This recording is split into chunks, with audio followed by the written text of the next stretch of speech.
Grief makes lifelong impressions, and grief has countless ripple effects.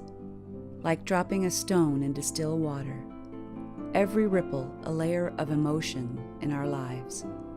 The negative, the positive, those we see and those we don't. These ripples affect our lives and our relationships.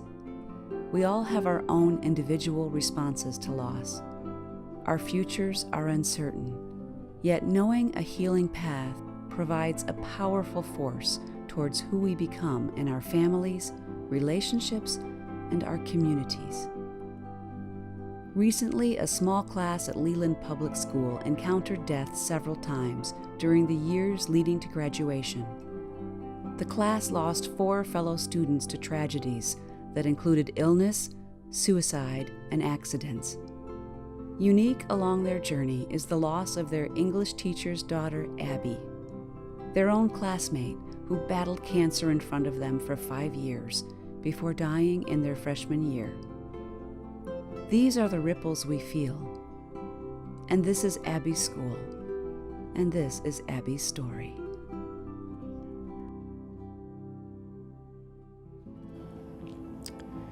Well, the world and myself, my classmates, we lost someone who we could always depend on to make us happy and change our mood from whether we were down in the dumps that day. If she came in the room, it would change instantly. She was just so, her attitude was contagious. When she was happy, everyone around her was happy. When Abby passed away, I found out at my house, but we had school the next day, and I didn't really feel like going to school. I'm sure a lot of people didn't feel like going to school, but we all did. I didn't know about it at first.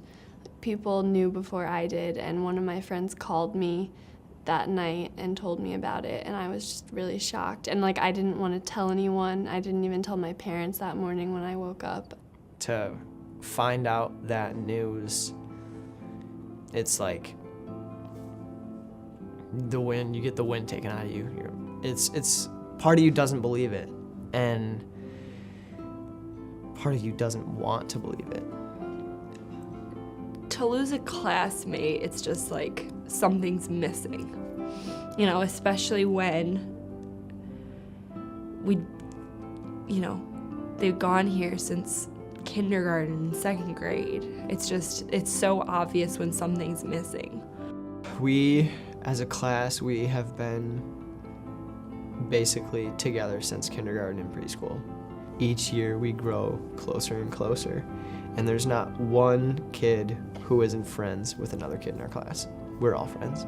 And then I came to school and I saw all my friends, and it was really hard, but it was nice being around so many people that understood what we were all going through and could be there for each other. When we reached out to Michael's Place, of course, the call came, we will be there ready to support. Michael's Place allows us to talk. It allows us to get the courage to share our feelings with the other kids in the class. Even if we feel like we can't, they allow us to do that. I've gotten to a place where it makes me smile more often than it makes me cry.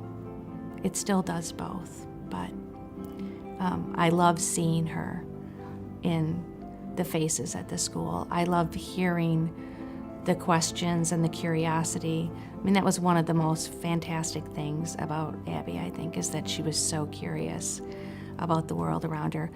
That's helped us to feel safe with grieving with each other.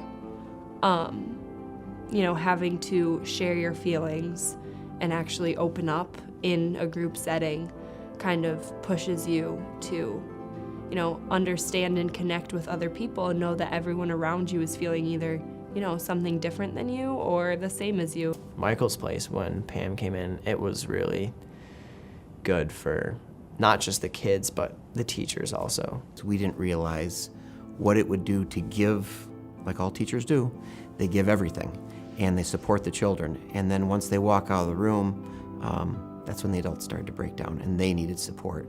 And Michael's Place was absolutely incredible with that aspect, with all of our tragedies over the last 7 or 8 years. You cannot do this alone. You need your support system, and for yourself, for your community, for your staff, for your kids, to really embrace that support and embrace people like Michael's Place who can help you through crisis situations, and are really, really important and necessary. I can't imagine where we would have been without our crisis plan and Michael's Place to support us. I don't know where we would have been. I can see how schools and organizations can struggle without that in place. A really good way to kind of come together and remember her. We made like hearts in the sand, and I actually still have that picture, I think. But yeah, little things like that help, her spirit live on. Her attitude towards it really never changed. She was always a happy-go-lucky person. And even after she was diagnosed with her illness, it didn't change. So she was always, this vibrant, spirit that, impacted our community majorly. I climbed up and I was pulling down some of her pictures from camp and from horse camp, and I found tacked to the wall, like literally with a thumbtack put into the wall, this little tiny piece of notebook paper. And on the note paper, she had written, "Honestly, be brave." And she was. She was so incredibly brave.